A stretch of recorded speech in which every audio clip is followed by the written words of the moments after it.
papel hoje? De diaba. De diaba, olha só.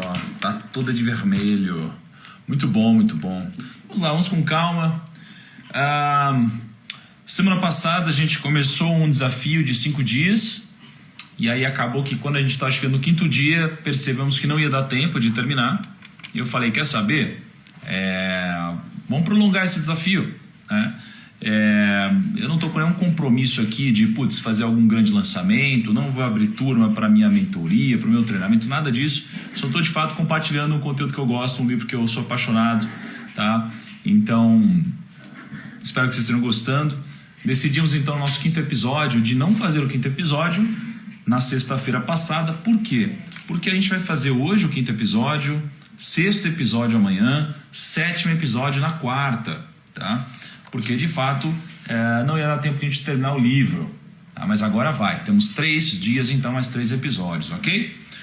Então, quem acompanhou, né, até agora os nossos episódios, tenho certeza que curtiu pra caramba, porque esse livro consiste em uma entrevista entre Napoleão Hill e o diabo, né? E o diabo aqui pode ser considerado uma grande metáfora do lado ruim, as coisas ruins da nossa vida, né? O lado negativo da nossa mente que nos domina, que faz a gente cometer boas cagadas, né, na nossa vida. E aliás, a gente vê várias cagadas acontecendo, né? Várias, todos os dias no nosso país a gente vê cagadas acontecendo, infelizmente. Mas eu me mantenho como eterno otimista, alguém muito positivo, mas também com um pouco de noção da realidade, né? Nem dei boa noite hoje pra galera aqui, mas ó, a Bia, a Raquel, a Aline, Kaique tá aqui, ó, Sobral, a Ká, a Ju, olha lá, a Ju que acabou uma live incrível agora, Randon, Eric, Dani, Monkey, Rap Financeiro, tem uma galera, né? Vamos lá, vamos continuar a entrevista aqui com o diabo então. Ó, a gente vai começar aqui com o capítulo 7, tá? A gente tá na página 111.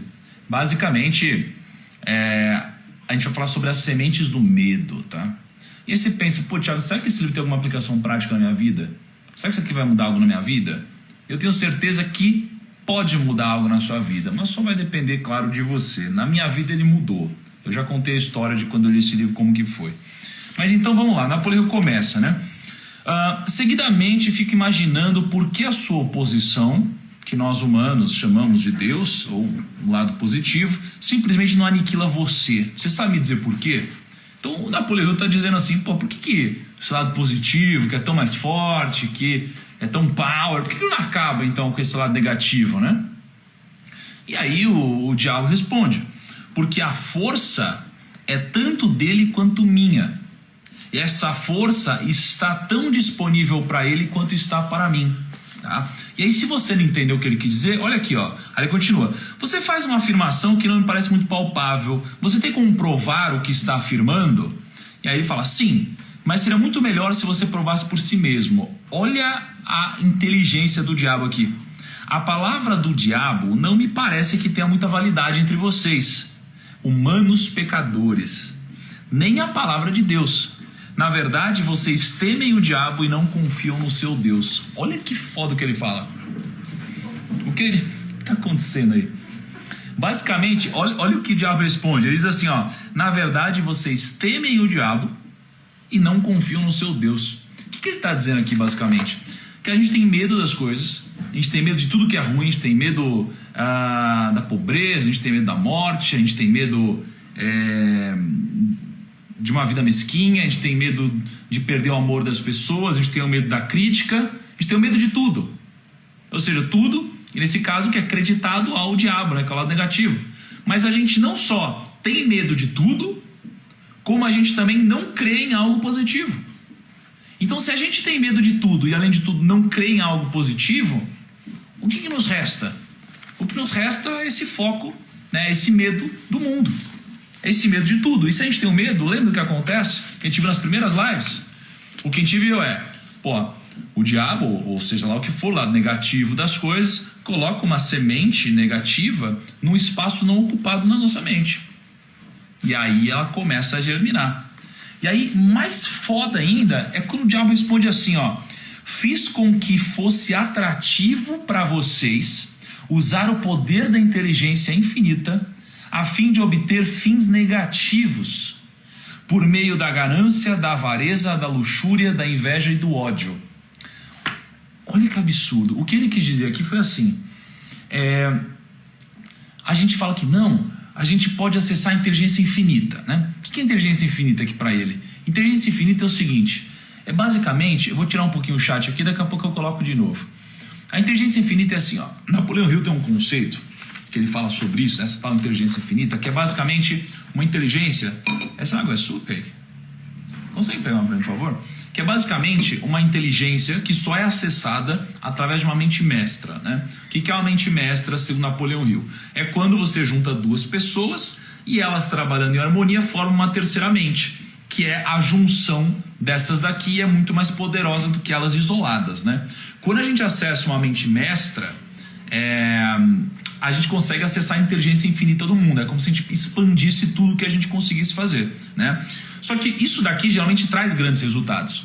Mas o que o diabo está dizendo aqui é que ele, olha só, fiz com que fosse atrativo para vocês usar o poder da inteligência infinita, não é? E a gente sabe então que, para eu conseguir grandes coisas, eu vi uma fórmula hoje dizendo que networking versus conhecimento igual a sucesso, tá? Então, basicamente, quando a gente junta e a gente cria essa nossa mente mestra, essa mente maestra, junto com a inteligência, a gente consegue sucesso. Ou seja, a gente consegue esse resultado que a gente estava buscando.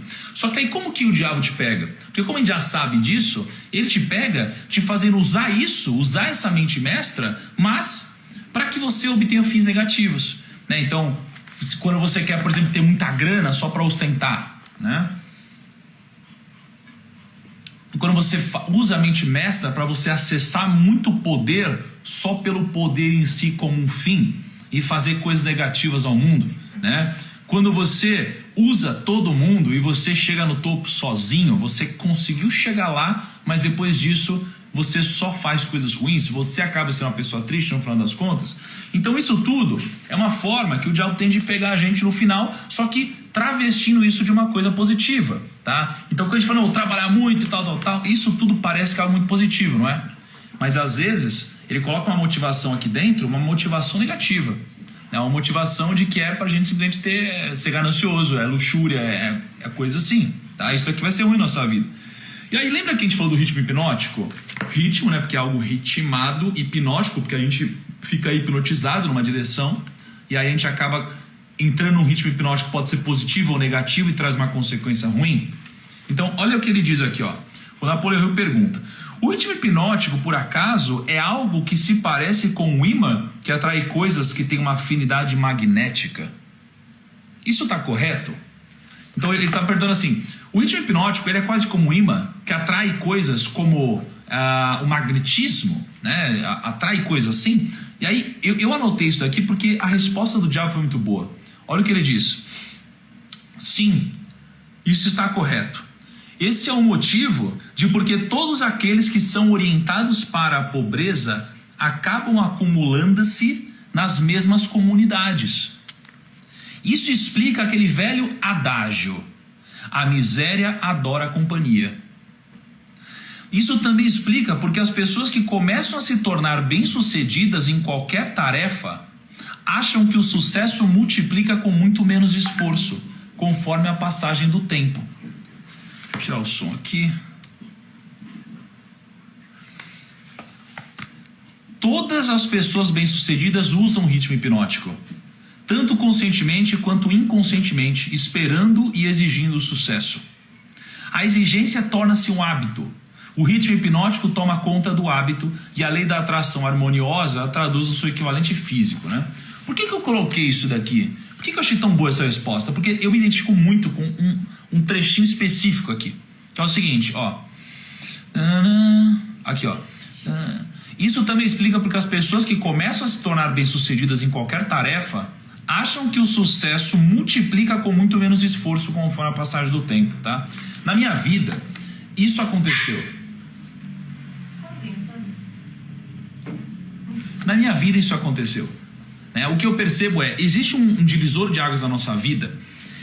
Talvez não tenha acontecido na sua vida, ou talvez já, mas acontece um momento em que eu sinto que é como se você tivesse, sei lá, numa direção você tem algo muito positivo na sua vida, né? Você tem, sei lá, o que você pode chamar de sucesso ou de resultado, algo positivo, tá? E você está indo naquela direção. Quando você está começando, é muito fácil você sair desse caminho aqui. Mas quando você pega uma certa atração, você fica tão grande que é como um Titanic indo na direção certa. Ou seja, não dá para mudar. Não dá. Então eu sinto que isso daí acaba acontecendo muito. Porque quando você rompe essa barreira inicial, as coisas começam a acontecer sozinhas na sua vida. E aí é quando eu começo a ver que as pessoas de sucesso chegam nesse ponto em que tudo chega até você. Então eu vou dar um exemplo de alguém como eu que está começando, tá? Assim, eu tenho o relativo sucesso, mas que estou começando, ainda sou um cara novo, né? Então eu estou posicionado de uma forma no ecossistema que muitas ideias de negócios chegam até mim, muitas empresas chegam até mim, né? Muitas pessoas incríveis chegam até mim. Então muitas pessoas que têm algo a agregar vêm até mim para agregar algo, né? Então o que acontece? Eu estou posicionado de uma forma no ecossistema que as coisas chegam até mim, as coisas boas. Então mesmo se eu não estiver procurando, elas vão aparecer, né? Então quando você chega nesse ponto, acontece algo muito bom na sua vida. Só que para chegar lá não é tão simples. Uma vez que você chega, depois de colocar muita atração, é como o livro diz aqui, né? O sucesso multiplica com muito menos esforço. É isso que começa a acontecer. Nos investimentos é a mesma coisa, né? Chega um momento, assim, é difícil passar por aquela barreira inicial. Quando você passa por aquela barreira inicial, os dividendos, eles começam a pagar os próprios aportes que você faz. E quando você rompe essa barreira, isso é incrível. Os investimentos, eles te pagam, então não tem mais como você ir contra. É como se você começar a gastar dinheiro, não tem o que você fazer, você não vai conseguir gastar porque o negócio ele cresce muito mais rápido, né? Então é um pouco disso que eu sinto. E aí o Napoleão Hill ele faz uma pergunta grande, uma pergunta complexa, mas que faz sentido. Olha só. A ciência estabeleceu provas irrefutáveis de que as pessoas são o que são devido a dois fatores principais. Presta atenção nisso aqui. A hereditariedade e a influência do ambiente, tá? Napoleão está dizendo assim, ó, as pessoas são o que são por causa de duas coisas. Por causa da hereditariedade e por causa da influência do ambiente. Beleza? Elas trazem consigo, ao nascer, uma combinação de todas as qualidades físicas de seus numerosos ancestrais. Tá? Isso aqui é a hereditariedade. É a hereditariedade física. Você puxa os seus traços dos seus pais. Não tem como, tá? Não tem como isso não acontecer. Depois, olha o que ele diz. Elas formam suas próprias personalidades e mais ou menos definem os seus destinos no planeta como resultado das influências dos ambientes aos quais elas estão sujeitas, tá? Então, olha o que é interessante, tá? A gente é definido por duas coisas na nossa vida. Duas coisas na nossa vida, tá? Hereditariedade e o nosso ambiente. Então, um insight, um aprendizado que eu tive daqui é o seguinte. Não dá pra gente mudar certas coisas. A gente precisa aceitar algumas coisas. A gente tem que aceitar, né? Você é mais alto, você é mais baixo. Pô, você nasceu assim. Você tem traços um pouco mais inteligentes ou traços com menos inteligência racional. Você nasceu assim, não dá pra, você precisa aceitar. Dá pra mexer um pouco, mas não dá pra você mudar tudo. Então tem um papo de você pode tudo. Tem coisas que você não pode mudar. Se eu quiser ser um jogador como o Neymar, eu não conseguirei. Não dá pra fazer isso, simplesmente não dá. Pela minha hereditariedade física, a minha falta de talento no futebol. Então isso daqui eu não posso mudar. Isso aqui é o que eu tenho para jogar, são as minhas ferramentas. Agora o que eu posso mudar é o meu ambiente. O que eu posso mudar é o meu ambiente, né? Isso é a única coisa que eu posso mudar, tá? Então isso daqui é um insight que eu tiro daqui que eu acho muito bom. E aí a resposta, né, que o diabo dá basicamente é assim: o ritmo hipnótico ele não pode mudar a natureza do corpo físico que se herda ao nascer. Mas ele pode e modificará, mudará, controlará e fará permanentes as influências ambientais que estiverem à nossa volta, tá? Então isso daqui é uma coisa que você tem controle, mas você não tem controle sobre o seu lado físico, tá? Infelizmente você não tem. E Napoleão Hill depois começa a entrevistar o diabo e ele chega no ponto propósito definido, né? E ele diz, né, Napoleão sempre defende que o propósito definido é uma das coisas mais importantes que tem, e essa é a forma que você tem de burlar, né, o diabo, essa que é a forma que você tem. Tá? E basicamente o que ele diz aqui é o seguinte: vá em frente agora e descreva como as pessoas negligenciam o privilégio de ser livres e autodeterminadas por meio da indefinição e da alienação. Olha que maluco aqui, ó. Presta atenção que a semântica é complexa. Vá em frente agora, ele está colocando o diabo na parede, ó. Vá em frente agora e descreva como as pessoas negligenciam o privilégio de ser livres. Ou seja, você tem o privilégio de ser livre, né? Ou seja, você pode ser livre, isso aqui é uma bênção, olha que legal. Só que as pessoas negligenciam esse privilégio de ser livre. Elas esquecem, elas deixam de lado, elas não aproveitam o privilégio de ser livre, né? E nem de ser autodeterminada. Como? Por meio da indefinição e da alienação. Então, de um lado, você tem a indefinição e a alienação da sua vida. Quando você é um alienado e você tem uma indefinição de propósito, indefinição do que você quer fazer, do que você precisa fazer da sua direção, automaticamente você negligencia a possibilidade de você ser livre e autodeterminado. O que a gente aprende aqui? Que a gente não deve ter um futuro indefinido, por mais que ele seja incerto, e a gente não deve ser alienado, porque senão a gente vai negligenciar os privilégios da vida. Tá? Se a gente negligenciar os privilégios da vida, a gente não vai conseguir vivê-la da forma correta, ou pelo menos da forma que a gente poderia viver. Tá? Porque não sei, acho que é difícil dizer que existe uma forma correta de viver, né? Mas se existe um privilégio em ser livre e a liberdade não é um direito, é uma conquista, não podemos negligenciá-la para que possamos, de fato, conquistá-la. Tá? Então isso daqui é uma coisa poderosa. Tá? Esse insight eu acho muito bom. E aí ele pega e intima o diabo: explica para mim esse negócio. E aí o diabo diz: nossa, isso é muito bom, isso é muito, muito, muito legal. Presta atenção. Começarei no momento do nascimento. Começarei no momento do nascimento.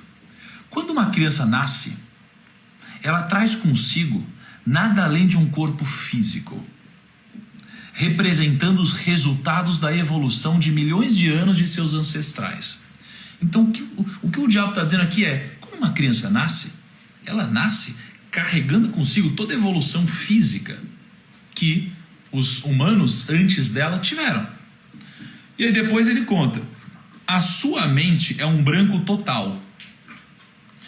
Quando a criança alcança a idade da consciência e começa a reconhecer os objetos do seu entorno, ela também começa a imitar outras pessoas. A imitação torna-se um hábito fixo. Aí então ela começa a imitar seus outros parentes e pessoas que as acompanham diariamente, incluindo os instrutores religiosos e os professores da escola. A imitação estende-se não somente à expressão física, mas também à expressão do pensamento. Então o que ele está dizendo? Que ele começa alienando as pessoas para que elas possam negligenciar o direito a conquista da liberdade, logo elas nunca serão livres, através de uma forma muito simples. O diabo pega uma criança quando nasce, essa criança ela carrega o físico, a hereditariedade física que não dá para mudar, que carregou dos pais, mas ela nasce com uma mente em branco. E essa mente em branco, ela começa a se espelhar o que está ao redor. Então ela começa a repetir as coisas que estão ao redor. Então ela começa a repetir o que os pais dizem, repetir como os pais dizem, repetir como eles agem. E com o passar do tempo, eles começam a refletir também o como eles pensam. E o como eles pensam geralmente sendo alienados e guiados pelo medo. Então as pessoas são guiadas pelo medo, negligenciam a liberdade, não tem propósito definido, ritmo hipnótico negativo, só faz cagada. Logo, desde criança, a gente vai sendo alienado. Então, enquanto a gente não conseguir se libertar disso, vai ser difícil a gente conquistar alguma coisa, né? Eu vi uma frase hoje, qual que foi a frase? Liberdade... Ai, caraca, esqueci a frase. Eu vou lembrar, eu falo. E aí, olha isso. Aí o Napoleão pergunta: o amor pelos parentes também é perigoso? E ele diz: o amor por qualquer coisa ou por qualquer pessoa, exceto o amor pelo propósito definido, pode ser perigoso. Como assim, né? Aí ele diz: o amor é um estado de espírito que encobre a razão, limita a força de vontade e cega a mente para os fatos e para a verdade. Todos aqueles que se tornam autodeterminados e ganham liberdade espiritual para pensar os seus próprios pensamentos devem examinar cuidadosamente cada emoção, mesmo aquela mais vaga relacionada ao amor. Tá? Só para deixar claro aqui, ele não diz que você não deve amar, ele não diz que isso é algo ruim. Depois ele continua e ele defende que amar é algo muito bom. Mas esse ponto é importante, porque a gente tem que tomar cuidado. Se a gente for puxar lá a história de Salomão, que foi o homem mais sábio da história, e para muitos o homem mais rico da história financeiramente, né? Segundo a Bíblia, mais de $1 trilhão a valores de hoje, o Salomão, ele morreu quebrado. Por que ele morreu quebrado? Qual foi o erro dele? Ele era a pessoa mais sábia, mais rica da história. Como que ele morreu quebrado? Simples. Porque ele amou a coisa errada. Salomão amou a coisa errada. Por quê? Porque o amor, ele é um estado de espírito que encobre a razão, que limita a força de vontade e cega a mente para os fatos e para a verdade. Então, o amor, ele pode ser incrível, mas ele pode ser extremamente negativo também, se você amar a coisa errada. Porque o amor é uma das coisas mais poderosas que existem. E se você amar a coisa errada, você vai se cegar. E toda a sua capacidade de discernir, ela vai ficar no meio do caminho. Tá? E aí ele continua: vamos olhar para as fontes da vantagem de ser definido em todos os assuntos do dia a dia da nossa vida. Qual é mais apto para ser bem sucedido? Um plano fraco aplicado com definição ou um plano forte e profundo aplicado sem definição? Responde para mim aqui no chat. O que vocês acham que é mais apto de ter sucesso? Quem você acha que é a pessoa ou empresa que vai ter mais sucesso? Aquela pessoa que tem um plano fraco aplicado com definição ou um plano forte e profundo aplicado sem definição? O que vocês acham?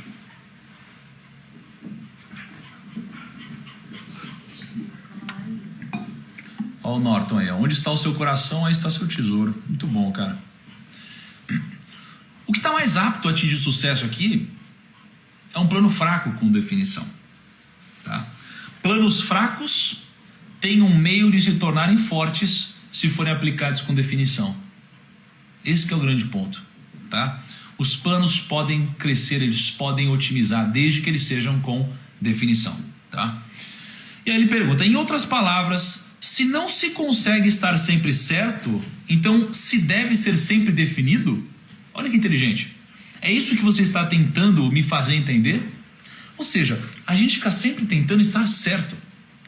Mas, se a gente sempre estiver definido, essa que é a regra do negócio. O que vai te desbloquear não é estar certo sempre. É você sempre estar definido.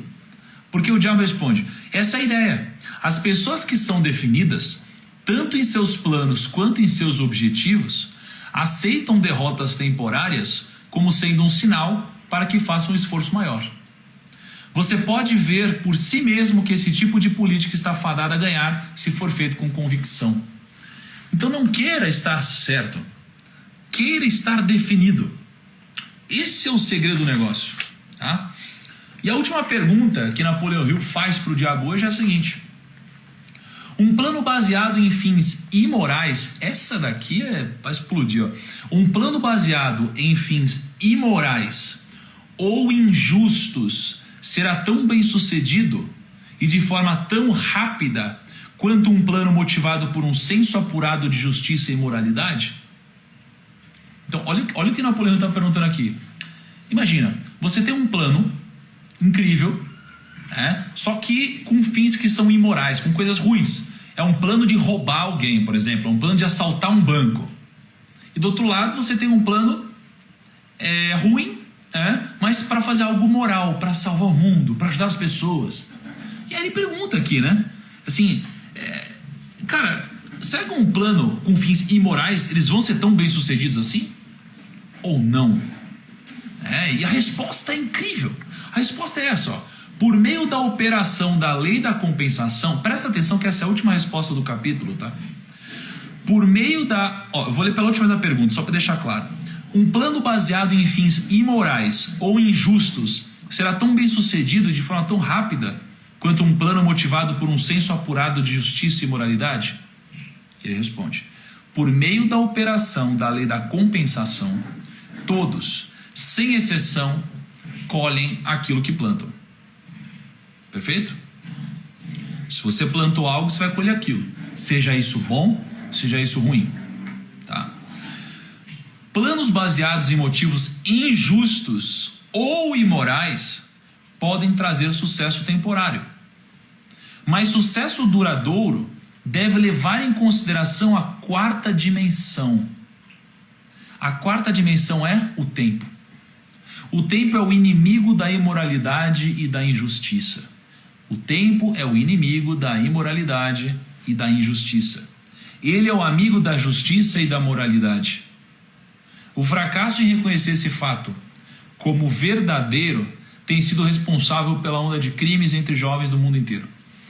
A mente jovem e inexperiente pode frequentemente cometer o erro de avaliar sucesso temporário como algo permanente. Olha isso. A mente jovem e inexperiente pode frequentemente cometer o erro de avaliar sucesso temporário como algo permanente. Cadê a Bíblia? Tá aí, cara. Vê se tá aí. Aqui. Cara, olha isso daqui. Olha o que eu me liguei agora. Provérbios. Olha o que Napoleão disse agora e olha o que é dito no outro livro. Ó. O tempo é inimigo da imoralidade e da injustiça. O fracasso em reconhecer esse fato como verdadeiro tem sido responsável pela onda de crimes entre jovens do mundo inteiro. Jovens, tá? A mente jovem e inexperiente pode frequentemente cometer o erro de avaliar o sucesso temporário como algo permanente. Isso que a gente faz, certo? A gente pega algo que é temporário e quando a gente é inexperiente, a gente considera como algo para sempre, algo eterno, né? E aí, Provérbios, no primeiro capítulo, olha o que ele diz aqui, ó. Logo no começo, ele fala que quem lê Provérbios vai basicamente ajudarão a dar prudência aos inexperientes e conhecimento e bom senso aos jovens. Olha isso. E ele diz exatamente o que está escrito aqui. Com certeza Napoleão Hill leu isso aqui. Com certeza Napoleão Hill cruzou a Bíblia com isso aqui. Porque esse insight estava aqui, né? Só que ele confronta isso. Ele confronta. Isso é interessante, tá? Os jovens frequentemente cometem o erro de cobiçar os ganhos temporários baseados em planos injustos e imorais. E negligenciam olhar à frente e observar as penalidades que sempre seguem. Exatamente como a noite segue o dia. Puta, olha que foda. O que ele está dizendo é que a gente pega, quando a gente é inexperiente, a gente pega algo imoral, né, ou algum resultado positivo de curto prazo e comete o erro de achar que isso daqui vai ser um resultado permanente, né? E aí a gente comete um outro erro, que é cobiçar os ganhos temporários baseados em planos injustos e negligenciar, né, as penalidades que sempre seguem. Então o que eu tenho visto hoje? Todo dia eu entro no Twitter, me divirto um pouquinho, e eu vejo lá uns caras falando assim: olha aqui, ó, ganhei 1 milhão em 24 horas aqui sem fazer nada, de casa e tal. Olha aqui o que eu fiz agora, pum, fiquei rico, tum, olha aqui, que massa e tal. Essas pessoas não entendem, elas não entendem que assim como a noite sempre segue o dia, né, tem sempre uma penalidade que é fruto de um plano injusto, cobiçando algo ganancioso, sempre, tá? E muitas vezes as pessoas percebem isso no final da vida, ou depois de uma grande porrada, se é que elas percebem. Esses são os vendedores de ilusão, certo? Pessoal, espero que vocês tenham gostado do nosso 5º episódio. Amanhã temos o nosso 6º episódio, 9 horas da noite, rapidinho, pra gente dar aquela porradinha de leve, tá? Vamos postar a frase do dia agora no feed. Conto com todo mundo, todos vocês de verdade. Vocês fazendo só 2 coisas. Comenta uma maçãzinha lá, uma só.